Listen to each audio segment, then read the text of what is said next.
A república não é composta simplesmente por aquilo que nós pensamos que seja correto.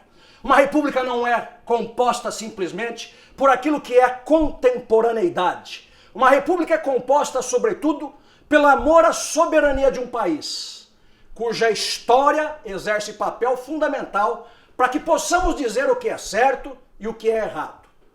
Neste momento, as estruturas políticas, jurídicas, da nação chamada Brasil chacoalham sob o influxo de uma novidade trazida por um ato de um cidadão estrangeiro que, ao obter ilegalmente acesso a documentos ou acesso a celulares privados de duas autoridades da República, promove do Brasil ou do exterior um balanço ou um balanceamento ou um chacoalhar dos próprios pilares desta República.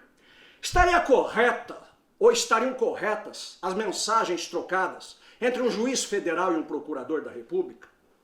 O conteúdo destas conversas seriam danosas para o conceito de justiça, afrontando então as linhas mestras de um processo penal?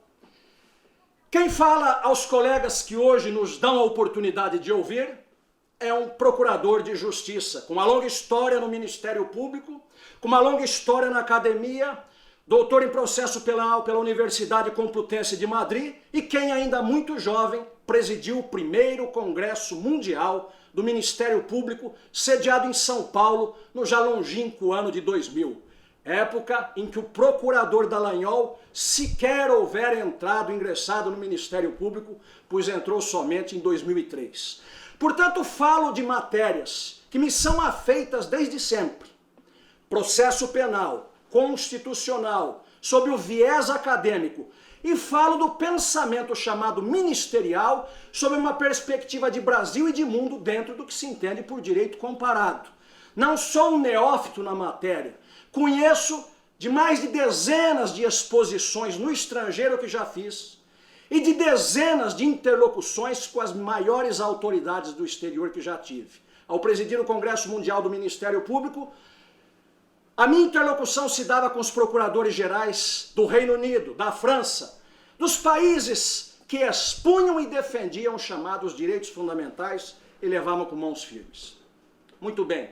Quando se trata de um tema como esse que nós trazemos a debate, há de, desde início, elevarmos a nossa alma e compreendermos que o direito não sendo algo matemático, onde 2 e 2 sejam sempre 4, cabendo no direito uma base de fundamentação que é garantia constitucional para que as partes possam, numa eventual derrota, recorrerem, e uma fundamentação que tem efeitos exógenos para que numa democracia os cidadãos possam também mirar, olhar aquela decisão fundamentada de um magistrado e dizer se aquilo faz ou não sentido, sob esse duplo viés endógeno para dentro, para efeito das partes, e exógeno para o efeito exterior, a chamada função endoprocessual e uma função extraprocessual da sentença, que eu devo reconhecer que um caso como este não escapa ao influxo das chamadas paixões, sobretudo em matéria que não é matemática, insisto. O que são as paixões?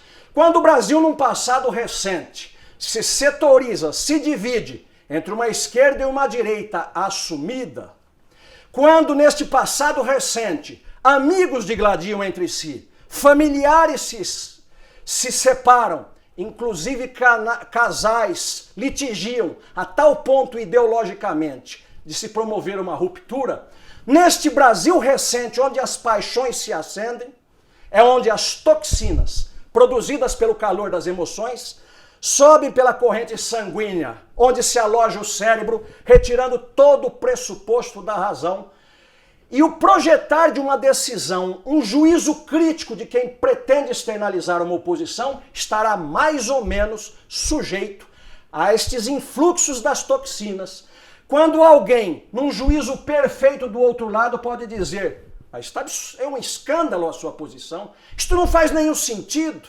Bastaria que se dissesse que a paixão política é tão forte, tal como as religiões, e assim foram estudadas, que determinado cidadão brasileiro que, tendo ocupado a presidência da República, depois de um grande número de processos transitado em julgado por todas as cortes ou julgado por todas as cortes deste país, ainda há hoje, e talvez a maciça maioria dos seus chamados fiéis eleitores, que não consigam enxergar nenhuma nesga de responsabilidade ou de culpa, e se candidatasse novamente poderia ser votado pelos mesmos que votaram antes. A paixão política é como a religião, é uma fé política que leva com que percamos o juízo crítico. Eu falo com uma tranquilidade de quem foi amigo, guardada a diferença das gerações, de um dos fundadores do Partido Socialista Brasileiro, nosso falecido ministro Evandro, que, guardadas as décadas que nos separavam, tínhamos horas e horas de conversas pessoais e ao telefone. Ele, um líder pensante, supremo, ele que foi caçado pelo AI-5, juntamente a outros dois ministros, na chamada época de chumbo, ele com um homem inflamado pelo pensamento da esquerda, mas já na altura dos seus 80 ou 90 anos, na condição e na serenidade de enxergar o mundo abaixo, e ele de cima, vendo embaixo as paixões. Aprendi muito com o mestre Evandro, grande advogado, um dos maiores, se não o maior do século passado, que ao lado do grande Troncoso Pérez em São Paulo, simbolizava a advocacia criminal romântica e idealista no Brasil. Homens que estavam à frente do seu tempo. Porque se quisermos algo a aprender, não esperemos que o novo nasça, mas retornemos a ele para que possamos entender o que é uma advocacia romântica. Quem fala hoje é um professor de direito, fundador da Escola de Altos Estudos e Ciências Criminais. Quem fala hoje é quem já viu bastante e sabe que uma coisa é o acadêmico de direito que aprende junto ao seu professor conceitos mais ou menos engessados, quadrados, dos pressupostos processuais, das garantias, dos sistemas penais, imaginando que na prática seja absoluta e exatamente igual, tal como o mestre na faculdade ensinou.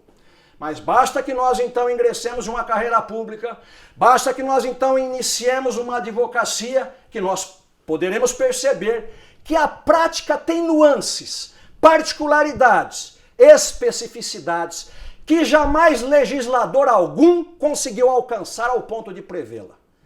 Que jamais professor algum conseguiu ilustrar nas suas aulas todas as hipóteses que poderiam ocorrer no cotidiano. Isto faz com que uma decisão dada para um caso não seja igual a do outro, porque entre um caso e outro, embora parecidos, não são absolutamente idênticos. Idêntico é um caminhão de tijolos. O direito não é tijolar. O direito não é medido por peso, mas qualitativamente em cada uma das suas nuances, em cada uma das suas características. Portanto, aquelas lições do que seja um sistema processual penal, e se ensina muito no passado recente o que seja sistema acusatório e sistema inquisitório, há um erro gravíssimo que, por eu não ser casuísta, não trato do caso com a escrita ou com a pena de agora, mas que desde 2006, no primeiro curso de processo penal, primeira edição, pela editora Saraiva, eu já ensinava. Como não localizei a primeira edição, localizei a segunda de 2007. O mesmo ensinamento que se protrai no tempo, que permanece na minha 13ª edição publicada neste ano. Se olharmos as características do sistema acusatório e do sistema inquisitório, veremos que se encontram ali presentes, ainda que em diferentes graus e momentos, página 83, nos dois sistemas que tradicionalmente se opõem, ou seja, o chamado sistema inquisitório e o acusatório, elementos de um e de outro em um e em outro. Em outras palavras, ambos os sistemas contêm em menor ou maior grau as mesmas características, geralmente apontadas como pertencentes a sistema diverso. Assim, tais princípios ou características nada dizem respeito de um ou outro pretendido sistema, de modo a poder identificá-los claramente com base nelas. Daí a inexistência de um sistema pré-determinado de características. De uma ou outra forma, sempre encontraremos um emaranhado de conceitos que dialogam com maior ou menor preponderância em um ou outro momento do processo, sem que possamos alinhá-lo como pertencente a um modelo processual determinado. Ensino agora e eu recito um dos maiores processualistas penais da Espanha, Juan Montero Roca, em sua obra El Derecho Procesal en el siglo XX. Na verdade, não existem dois sistemas nos quais se possam configurar o processo, um inquisitório e um outro acusatório, ensina Montero Roca.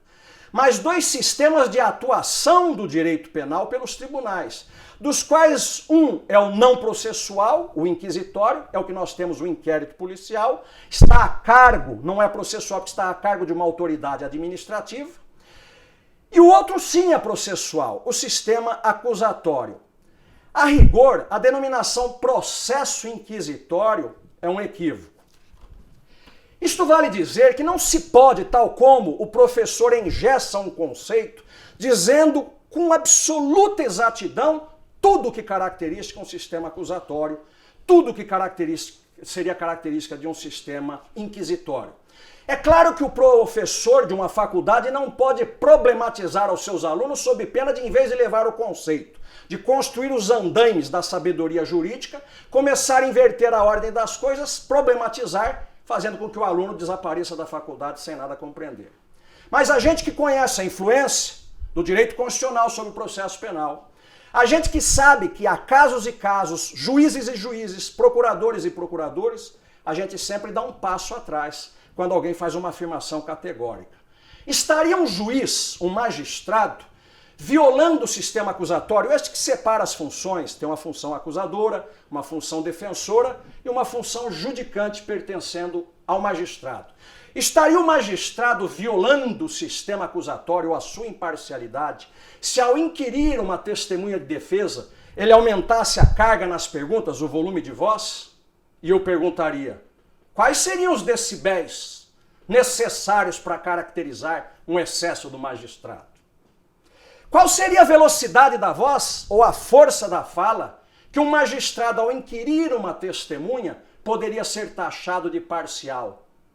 E quando o magistrado não exercitasse o pressuposto da judicatura, perguntando com eficiência, estaria ele infringindo a necessidade de comparecer e participar do processo penal, não como um conviva de pedra, como dizia o maior ministro do direito penal que a Suprema Corte Brasileira já teve, que foi Nelson Hungria.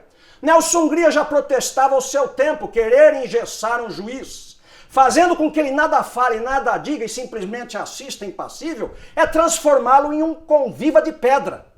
Você aconselharia o seu filho, o seu pai, o seu irmão fazer um concurso para a judicatura para que fosse um conviva de pedra? Uma coisa é a função acusadora.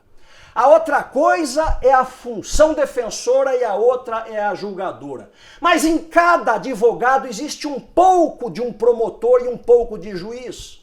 Dentro de cada promotor de justiça dialoga o juiz imparcial, mas dialoga também o advogado que nenhum de nós deixou de ser. O que existe é uma densidade, uma preponderância da alma promotorial para o promotor, da alma judicante para o juiz e da alma defensória para os defensores. Porque todo defensor sabe que está sujeito a ser ele vítima de um crime e não pode abandonar o conceito de Ministério Público. Porque todo promotor sabe que corre o risco de sofrer, ainda que por infâmia, ou cometer um crime e quer ser reconhecido o seu direito de defesa. E todo juiz consegue se projetar em ambas as partes. Portanto, somos todos um mixto compósito, uma combinação pluritonada, multiforme de todos, onde haja uma predominância da função judicante para o juiz, promotorial para o promotor e advocatícia para o advogado.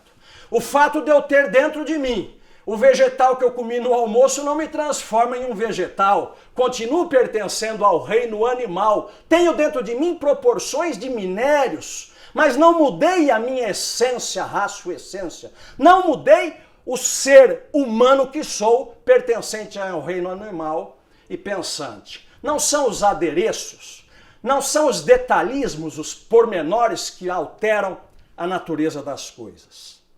Mas se existe a paixão política, a estes eu não me dirijo.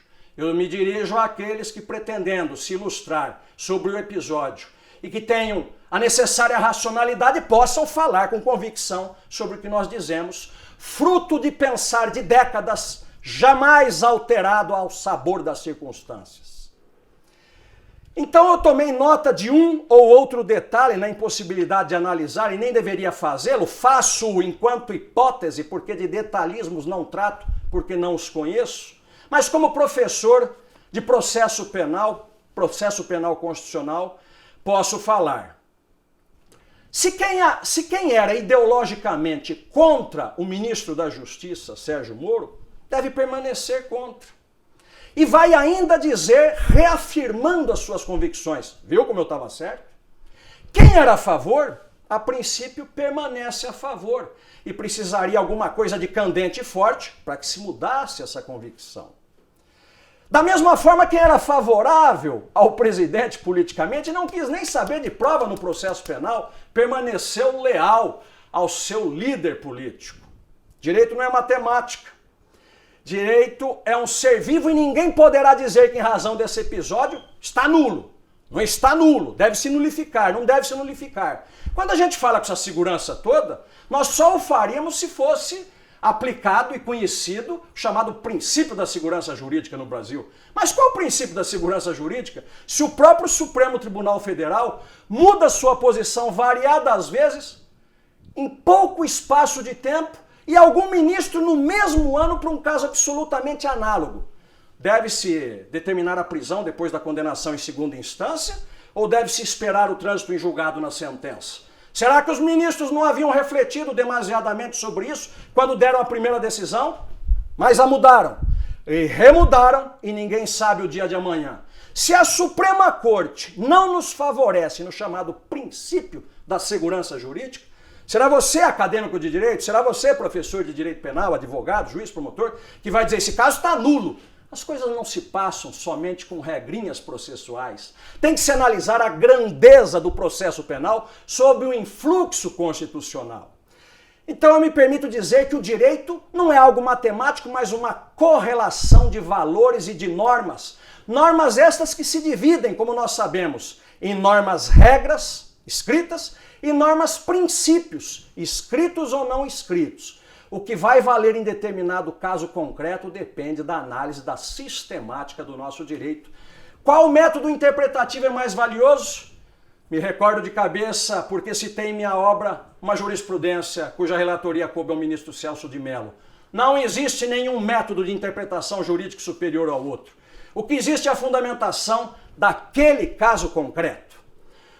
Muito bem, fico tranquilo ao analisar o caso, pela história que tenho de Ministério Público, de professor, pela equidistância que consigo me manter.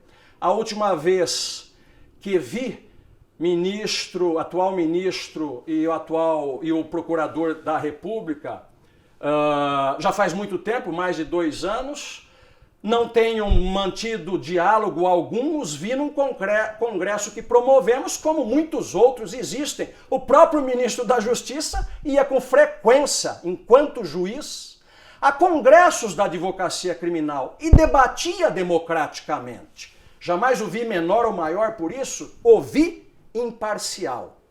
Mas quem o julgasse imparcial, por quê?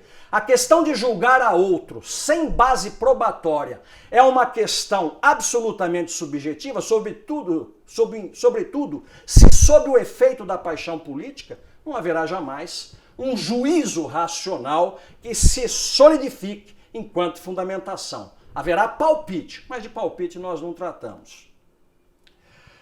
Ao longo de minha carreira, eu vi e conheci os melhores magistrados e os piores. Conheci os melhores promotores e alguns que cometeram um crime até sendo presos. Teve promotor que matou a mulher.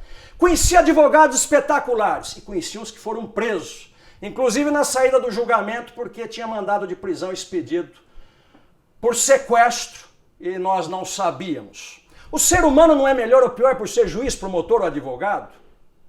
O ser humano é o ser humano que de vez em quando desvela o seu eu interior, revelando-se por inteiro ou parte daquilo que nós não sabíamos.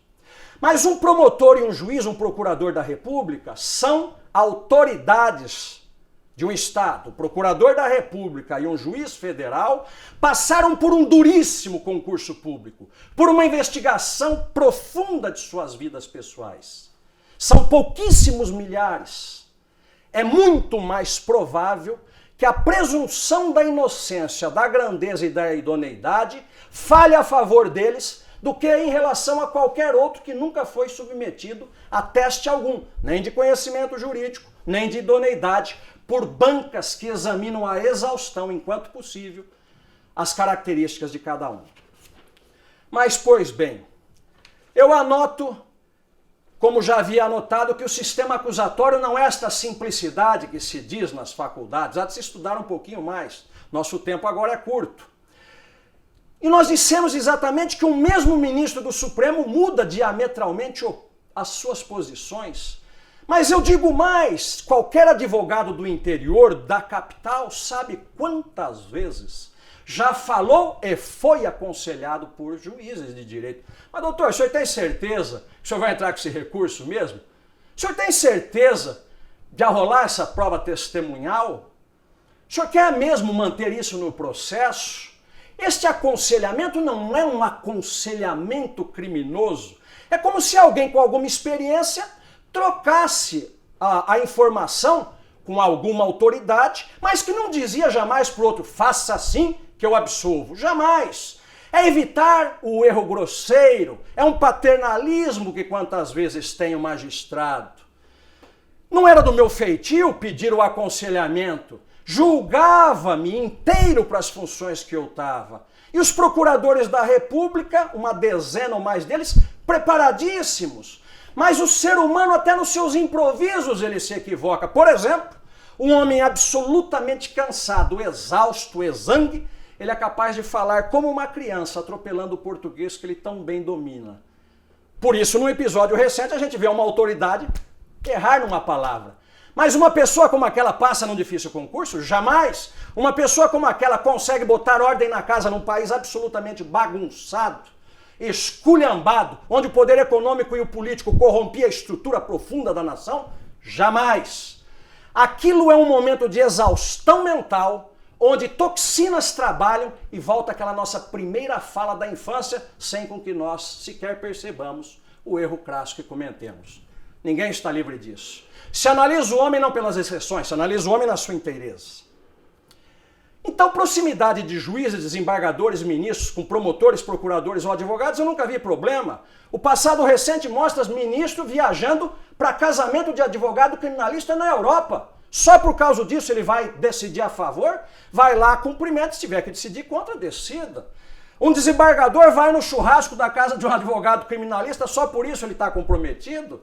Não. Pode estar lá um promotor, um procurador, outras pessoas? Não. O que vai depender, mais além da sociabilidade de todos, para que não sejamos acusados de afetados, é a inteireza moral e ética de cada um de nós, para jamais ficarmos refém daquele momento quando o conceito de justiça é sursum corda, corações ao alto, e decidamos com a soberania de nossa consciência. Mas querendo impedir a conversa de um promotor com o juiz, do advogado com o juiz, é uma bobagem sem tamanho. Claro, há momentos e momentos, diálogos e diálogos. Aí nós adentraríamos ao conteúdo dos diálogos. Mas qual o peso que nós daríamos a cada um dos diálogos? Se eu torço para um lado, o peso é 10 de um lado. Se eu torço para o outro, é 10 do outro lado com o mesmo fato. O fato reduzido a si não tem nada de grande importância. O juiz dar um palpite, olha, isto seria bom, seria conveniente, jamais imperativo, jamais dando uma ordem, jamais comandando. Duas autoridades da República, basta que se diga que na França e na Itália a carreira é uma só. Você entra no mesmo concurso, decide ser 6 meses juiz, cansou? Vai 6 meses para o Ministério Público, cansou? Volta e fica 1 ano na magistratura. Você troca de carreiras e na França são todos chamados de magistrat. Magistrat debout é o promotor que acusa e magistrat assis é o juiz que julga sentado. Ambos magistrados. O promotor de justiça, no dizer de Calamandrei, o procurador da República por extensão, ele tem uma função difícil porque ele é uma parte imparcial, mas ele é imparcial, ele não se vincula com o interesse do réu, como deve ser o advogado criminalista, a tal ponto que o próprio Código de Ética da OAB diz que nas causas criminais não conta a opinião pessoal do advogado. Se ele pensa que o réu é culpado ou inocente, pouco importa. Ele pode defender e não é infração ética. No Ministério Público e na magistratura não é assim. A função é pública. Seria gravíssimo, hediondo crime, alguém sabendo que o outro é inocente ou imaginando sê-lo, viesse a sustentar uma acusação ou condená-lo. São autoridades da República, conversam. Só faltava um e outro não conversarem num processo escandaloso, em processos escandalosos que faziam o país tremer em sua democracia. Com os maiores potentados financeiros e políticos ali envolvidos. Com centenas de decisões, centenas delas contra o Ministério Público, obrigando aquela dozena de procuradores da República de recorrerem. Quantas vezes os interesses do Ministério Público, bem sustentados, eram denegados pelo magistrado? Quantas vezes acolhida a argumentação defensiva? E por sobre tudo isso, quantas foram as decisões confirmatórias das instâncias superiores das decisões daquele solitário magistrado, que com coragem e independência conseguiu segurar todas as pressões jamais sofridas por um outro juiz no Brasil. A tal ponto que um dos grandes líderes políticos da esquerda nacional disse: não tem nada de processo político. Se as cortes superiores de justiça confirmaram as decisões de instância inferior, qual o contexto político, qual a influência política disso? Sobretudo quando alguns dos próprios ministros houveram sido nomeados por aquele que agora houvera sido condenado. Eu não entro em questões partidárias, preferenciais A ou B. Eu entendo que o corpo humano é composto de uma mão direita e uma mão esquerda, eu estou muito bem com as duas. Consigo enxergar virtudes e defeitos aqui e ali, sem que eu necessariamente tenha que comprometer as minhas preferências, porque também as tenho. O que eu não faço é enxergar com um olho só, ouvir com um só ouvido, fazer um juízo pressuroso de realidades que colocam em risco a própria sobrevivência da democracia, a tal ponto que a primeira questão levantada, não foi jamais outra questão. Houve já quem emitisse embutido um verdadeiro juízo de valor, mas é gravíssima esta conversa. Em vez de dizer, num primeiro momento, que era gravíssimo se devassar criminosamente celulares de duas autoridades da República, um juiz federal e um procurador da República. E a Constituição que fala da nossa soberania, quando o crime vem de fora pela mão de um estrangeiro invadindo o celular de um ministro da Justiça. E os dados que ali estão serão entregues a quem? Aquilo que criminosamente começa, qual será o seu desdobramento? Teremos controle a isso? Ou imaginamos que pelas belas cores dos olhos do seu ideal, aquele que infringiu a privacidade de duas autoridades federais estava simplesmente buscando o bem de um povo? É lindo o discurso quando nós queremos usar e nos apropriarmos de palavras ideal, mas começamos fazendo errado e criminosamente. Somos estrangeiros, invadimos terras brasileiras. Mas poderia-se dizer, mas por que uma conversa pelo Instagram, pelo WhatsApp? Porque esse é o mundo contemporâneo. A tecnologia foi feita para aproximar as pessoas e na velocidade das coisas, para que nada ocorresse a destempo, atendendo o interesse nacional, quer me parecer, penso eu, imagino, até como hipótese, que as autoridades dialogassem entre si. Como dialogava o juiz, o magistrado com os advogados, como por vezes dava decisões favoráveis. Uma coisa é conversar um com o outro e até, mas será que isso é uma boa ideia? É um bom caminho? A outra coisa é vender a alma para o demônio. Eu nunca soube de conversa de corruptor ou pretendendo se suborno contra um íntegro magistrado, um procurador da República. Os criminosos aí estavam acusados em processo penal. Não eram o que acusava, não era uma instituição ao qual o Brasil deve tanto, que é o Ministério Público, responsável pela salvaguarda da democracia. Todos os procuradores são bons? Todos os promotores são excelentes? É evidente que não. É evidente que nós teremos níveis de excelência e poderemos eventualmente até ter níveis de baixeza moral. Não me esqueço quando, há anos atrás, um juiz federal foi condenado, mas era corrupção. Como promotores, como todos os dias, quantos advogados neste Brasil. É preciso uma pobreza de espírito sem tamanho para categorizar o ser humano. Porque pertence a esta função é bom, porque pertence a outra não presta. O que é que resta do ato em si, se não uns traques, uns busca-pés de São João, de festa junina, querendo fazer o barulho de uma bomba atômica? Aquilo que o grande Milor Fernandes dizia, uma fofoca, querendo bancar escândalo. Eu falo com os dados que nós temos hoje. Se amanhã, depois da manhã, surgisse outras coisas, poderia ser outra análise. Nós falamos com aquilo que nós sabemos. Primeiro, ninguém sabe da autenticidade de nada. Segundo, ninguém sabe do contexto. O que se sabe, isto sim é provado, porque confesso, é que criminosamente se invadiram celulares de duas autoridades máximas deste país, que não são políticos. Um deixou a magistratura, houvera chegado no topo da montanha e gozava do respeito do Supremo, porque houvera sido assessor de uma ministra do Supremo. E tinha legitimidade para, em um determinado momento, sair da função em que estava.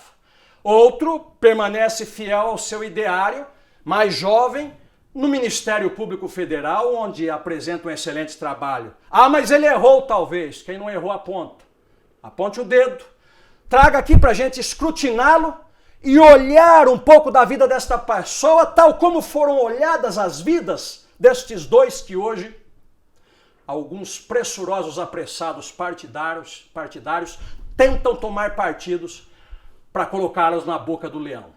Estão eles preocupados com o Estado Democrático de Direito? Não. Basta que se veja que alguns que se dizem professores de direito, os mesmos que dizem, que sempre ensinaram, que prova ilegalmente produzida não presta para nada, são os mesmos que agora querem que estas chamadas provas, que nem provas podem ser chamadas, porque por enquanto é um nada jurídico, já seja motivo suficiente para apear de um cargo da República a um ministro, para derrubar de um cargo concursado um procurador da República. Eu até fiquei surpreso com uma declaração da OAB hoje, ao já pedir o imediato afastamento de ambos, justamente a instituição a quem cabe velar pelo respeito dos direitos fundamentais no princípio da ampla defesa, sem processo, sem celebração de causa, já que é logo que se entregue as contas aos lobos, um magistrado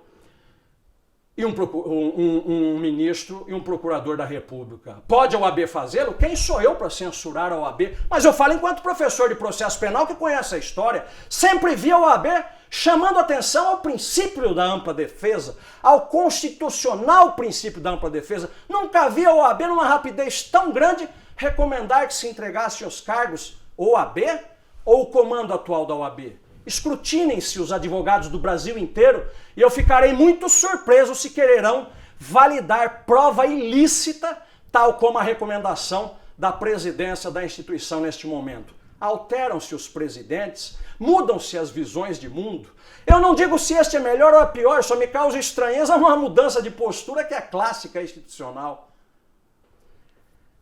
Mas, meus amigos de acadêmicos, de cidadão, de donas de casa, dos meus seguidores aos doutores, o espaço aqui é para dizer que uma coisa é o ativismo judicial. Aquelas pessoas que estão sempre entrando com ações em nome de uma ideologia, em nome de uma causa política, pouco se importando com a fundamentação jurídica. A outra coisa são pessoas que, sem nenhum histórico de ativismo político, judicial, no desempenho de suas funções, conversam ou dialogam entre si, sem que um esteja sempre atendendo o pedido do outro, sem que um seja sozinho a própria instituição, porque tem mais um grupo grande atrás, sem que jamais esta conversa possa ser dita que não seja republicana. Mas para quem tiver aquela sensibilidade de casca de cebola, sobretudo para aqueles que estão sempre a criticar os órgãos formais de controle da criminalidade, claro, aí não há explicação possível. Porque aí é um comprometimento de alma, um comprometimento afetivo, é a escolha de um lado e muitas vezes a escolha do lado criminoso. Processo político aí qualquer bestunto sabe. Não houve, porque as cortes superiores confirmaram tudo que antes havia.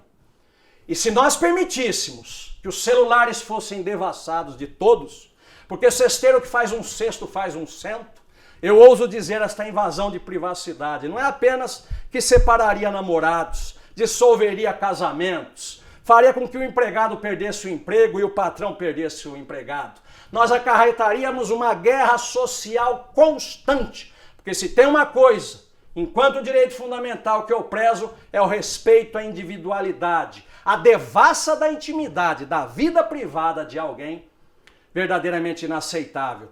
Mas falaram sobre temas do processo, sim, não são mudos e tampouco são sem inteligência. Falam na cadência de um caso que está numa pauta mundial, que é o tema da corrupção, e o fazem de uma forma técnica, querer mensurar, medir, dentro de um sapatinho chinês, com milímetros, se essa fala do magistrado se espichou demais ou se acanhou demais, está muito do lado criminoso, né?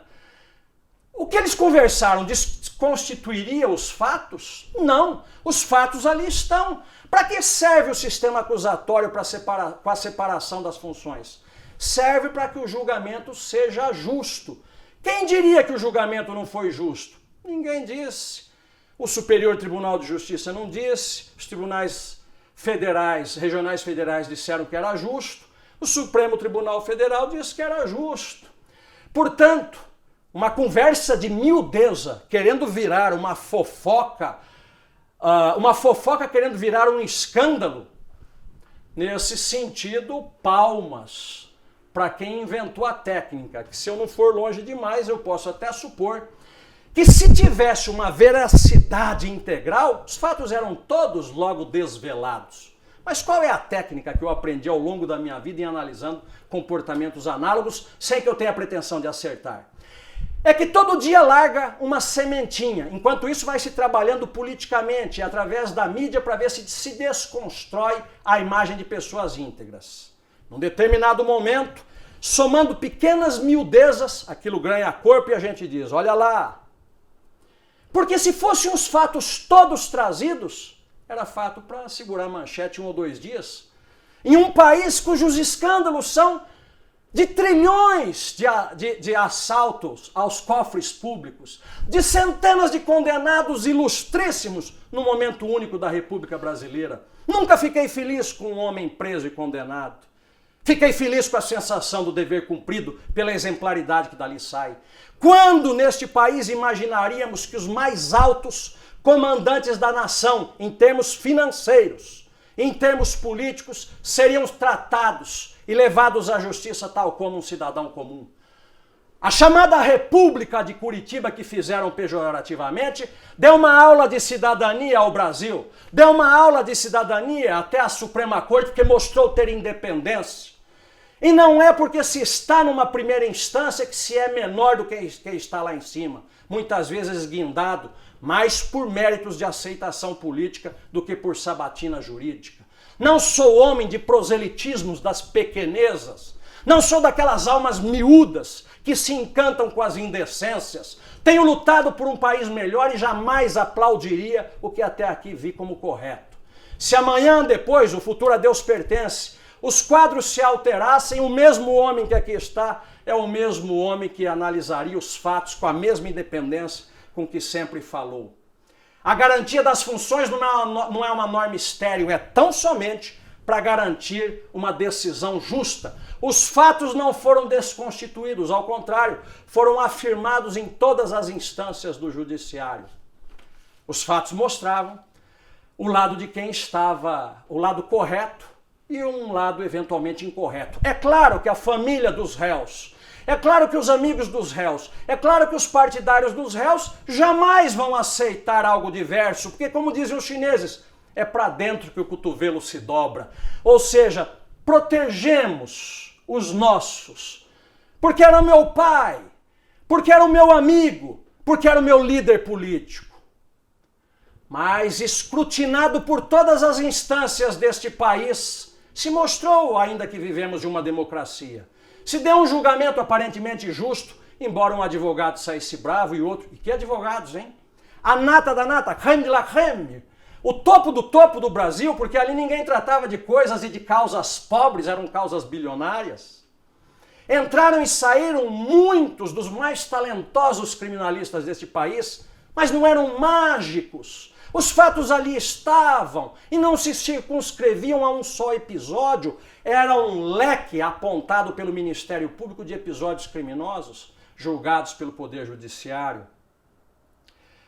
Um estrangeiro divulgar algo que conseguiu mediante um hackeamento, invadindo a soberania nacional, com algo que nós sequer temos ideia que tenha sido extraído daquele celular e para quem se entregue, causando danos imprevisíveis no futuro deste país. Isto é grave.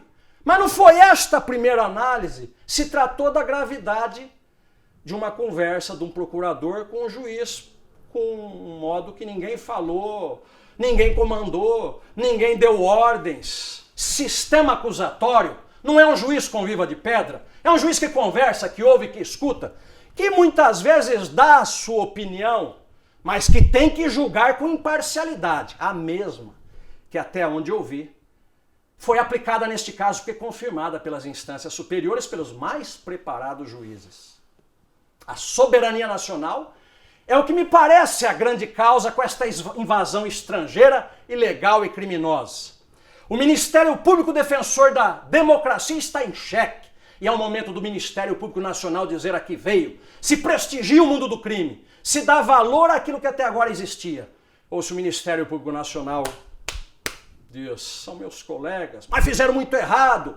E dão vozes ao mundo criminoso, e se dá a voz ao mundo criminoso. Até agora, aguardemos os fatos, vejamos os contextos, mas a coisa começa muito ruim, porque começa criminosa, pelas mãos do estrangeiro. Não é um padrão ISO 9000, para se dizer, de qualidade, a forma como estas notícias chegaram para a gente. É o inverso, é o pior do pior do pior, chegou através do crime.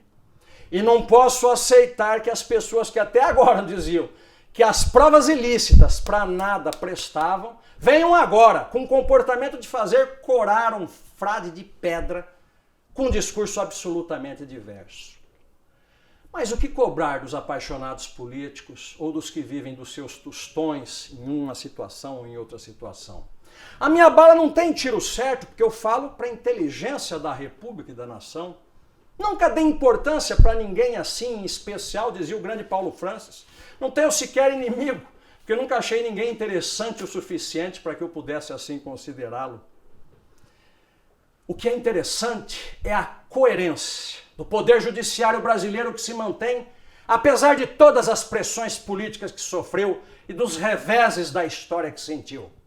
O que se mantém coerente é um Ministério Público Nacional altivo na sua modalidade, no seu campo estadual e no seu campo federal, ainda que em um ou outro momento seja posto à prova e ao desafio.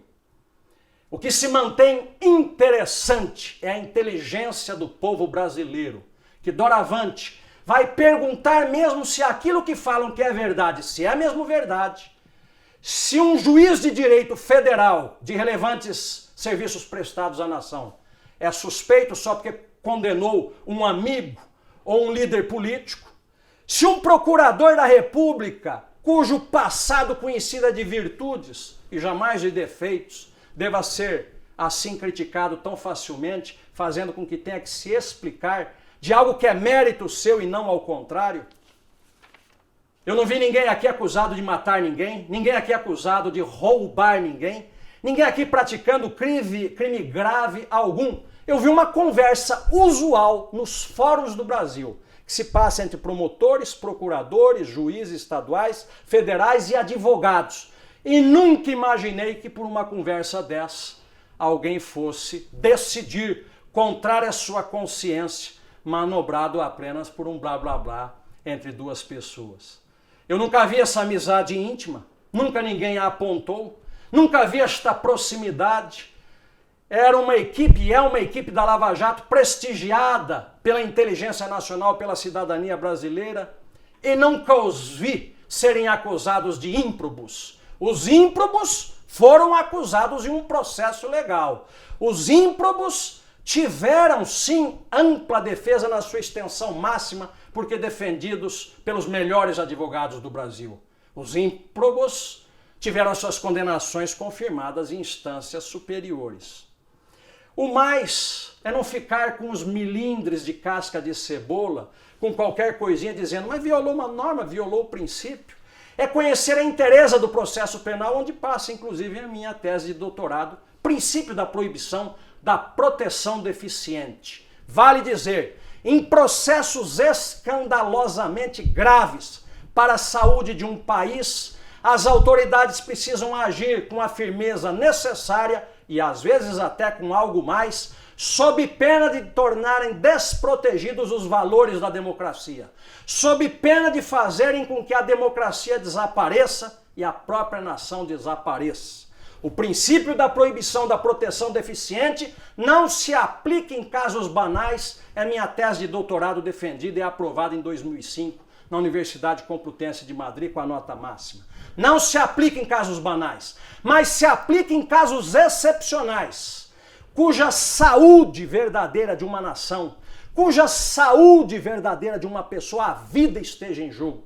E aí nós possamos até considerar alguma excepcionalidade. Excepcionalidade que, volto a dizer, até agora, nada vi. A única coisa excepcional até aqui visto é a pressa com que alguns censuram e privilegiam um ato criminoso provado e confessado frente a autoridades da nossa República. O dia de hoje é 10 de junho de 2019. Os capítulos seguintes dirão da grandeza ou da pequeneza deste pobre e sofrido país. Mas eu penso que os meus seguidores, aqueles que têm os valores que nós defendamos, continuem compreendendo, fiscalizando e trabalhando em prol do país. E aqueles que nos seguem somente para aqui fazerem proselitismo político, para atacarem, fiquem tranquilos. Dono do meu espaço, ataques diretos, duros, de má fé, serão imediatamente deletados com a democracia máxima que um professor de direito que sabe o que é ser um idiota abusado do que é um homem de bem sabe fazer. Tenho história e ponho a prêmio a minha história pelas coisas que falo e assino. E por isso tenho gozado do respeito dos meus pares, o respeito da cidadania brasileira. Quando acusei o maníaco do parque, já há 20 anos, a cidadania brasileira pôde contar ali com um promotor de justiça. Tivesse ali um frouxo, e aquele chamado maníaco continuaria estuprando e matando as nossas vítimas. O maníaco de hoje é aquele que invade o celular, a privacidade. O maníaco da internet é aquele que assalta o nosso direito de existir, vazando a nossa intimidade, o que temos de mais profundo, que é a nossa honestidade. Nos tempos de fofoca, do discurso de ódio, tentando se desconstruir biografias construídas a sangue e a ferro, com trabalho honesto, em prol de uma nação. Meu melhor abraço a todos os seguidores. Continuarei com a coerência que sempre tive.